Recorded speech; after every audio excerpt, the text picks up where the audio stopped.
নেতাদের তাদের বক্তব্যের মধ্যে সেকেন্ড রিপাবলিক, গণপরিষদ, ইনকিলাব জিন্দাবাদ এইসব কথা বলবার চেষ্টা করেছে।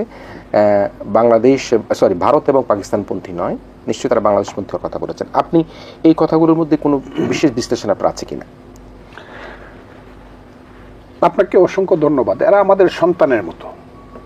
যে ছেলে মানে যাকে এখানে প্রেসিডেন্ট করা হয়েছে বা আহ্বায়ক করা, তার 98 সনে তার জন্ম। 98 সনে প্র্যাকটিক্যালি আমি একজন বৃদ্ধ মানুষ, তখন আমার বয়স 51।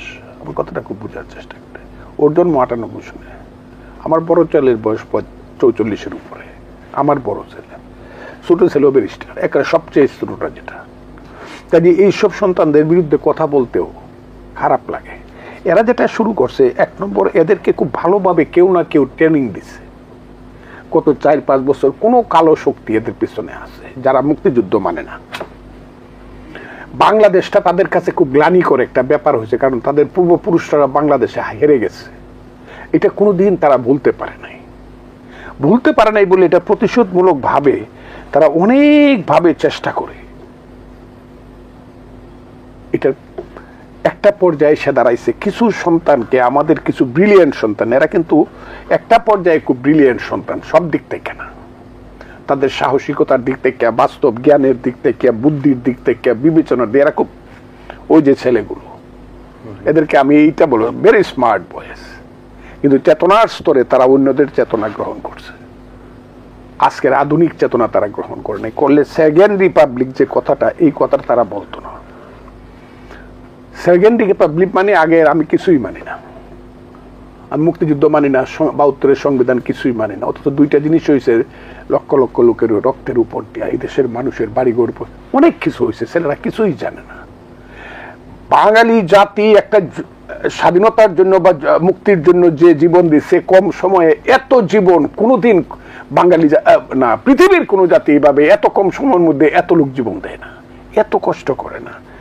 এই ছেলেরা এটাকে অস্বীকার করতে চায় খুব বুদ্ধিমত্তার সাথে, এবং তাদেরকে অস্বীকার করেন। এরা কিন্তু, একটা কথা আছে, এক বৃন্তে 2টি ফুল, এরা কিন্তু এক বৃন্তে কয়েকটি ফুল। এটা এক জায়গা থেকে তারা সৃষ্টি হয়েছে, এক জায়গা থেকে একটা শক্তি। এখানে তাদের উৎসটা সব এক জায়গাতে, উৎসটা, সেই উৎসের কারণে তারা সেকেন্ড রিপাবলিক বলতেছে। কথাটা খুব সুন্দর, কিন্তু মানুষ ভিতরে গেলে পরে বুঝবে। এটা আমাদের সালাউদ্দিন আহমদ সাহেব বলছে, আমাদের স্থায়ী কমিটির সদস্য বইলে রাখছে শুধু, কিন্তু আমি আরো কঠিন ভাবে বলতেছি, সেকেন্ড রিপাবলিক যারা বলে এরা বাংলাদেশের মুক্তিযুদ্ধ, যদিও কইছে কালকে বিপদে পড়ে মুক্তিযুদ্ধের কথা, পরশুদিন কইছে। এর আগে এরা 6 মাস পর্যন্ত মুক্তিযুদ্ধ 71 স্বীকারই করে নাই। এটা শুধু ফজলুর রহমানদের মতো কিছু মানুষ এই দেশে জীবিত আছে, যারা জীবন দিতে চায় মুক্তিযুদ্ধের জন্য, উপায় নাই তাদের, সেই কারণে তারা এখন বিপদে পড়ে মুক্তিযুদ্ধটা বলে, নাহলে এটা বলতো না। এটা এরা শেষ করে দিছিল। এই যে ঢেউটা তারা আসছিল, ওই ঢেউটার সামনে গিয়ে দাঁড়াইছিলাম আমাদের মতো কিছু পাগল, যে এই ঢেউ আঘাত করতে দিব না, রাজাকারের ঢেউ, আলবদরের ঢেউ এই দেশে আঘাত ওইভাবে করতে দিব না। যে কারণে সেকেন্ড রিপাবলিকটা কি চায় তারা? সব সংবিধান সব বদল করে ফেলবো। আমি দেখতেছি তারা বাংলাদেশের নামটাই প্রথম বদলেছে। যদিও তারা বলতেছে যে একটা কমিশন বদলেছে, কমিশনের নেতার নাম হলো আলী রিয়াজ, ডক্টর আলী রিয়াজ, একজন প্রফেসর। তাকে আমি জ্ঞানে বুদ্ধিতে আমি তাকে ছোট মনে করি না, কিন্তু বিবেচনায় আমি মনে করি তার এই কমিশনের চেয়ারম্যান হওয়ার কোনো ধরনের রাইট নেই তার, কারণ সেই দেশের নাগরিকই না। 40 বছর এখানে ছিলেন, সে আমেরিকার নাগরিক।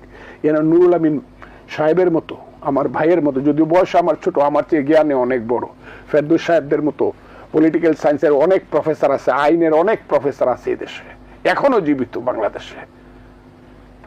তাদেরকে বাদ দিয়ে একটা লুকরি আইনা, প্রথমে কথা হইল সংবিধানটা ছুঁড়ে ফেলাই দিব, সংবিধান খুব খারাপ জিনিস। আর ছেলেরা বললো 72-এর সংবিধান কবর দিয়ে দিব। কথাগুলো খুব বুঝার চাই, এই ভাষাগুলো খুব জেদের ভাষা, কিন্তু জেদ, ছুঁড়ে ফেলে দিব, কবর দিয়ে দিব। আমি যদি বলি আমার কিরণ ভাইকে আমি চাকরি থেকে রাখবো না, আপনি দয়া করে, your service is no longer required, এইটুকু লেখলেই তো যথেষ্ট। আর যদি কেউ বলে you will be kicked out from here, দুটো তো দুই রকম, দুইটি এক জিনিস হবে, কিন্তু ভাষার ডিফারেন্স এইখানে। এই ভাষাটা যে তারা ব্যবহার করতে, এই ভাষাটাই হলো আর বাংলাদেশকে মুক্তিযুদ্ধকে মানে। এইখানে গিয়ে দাঁড়াবে, যেটা আমি আপনাকে বলি, এই ছেলেরা গিয়া একটা জিনিসের মুখোমুখি দাঁড়াবে, যেটা খুব বিপদ হবে যদি ইউনূস সাহেব যদি না বুঝে। তাদের গার্জেন হলো ইউনূস সাহেব। গার্জেন হলো ইউনূস সাহেব ওনাদের, এই ছেলেদের গার্জেন ইউনূস সাহেব, অথবা ছেলেরা ইউনূস সাহেবকে বানাইছে, যেটা ইউনূস সাহেব বলতেন।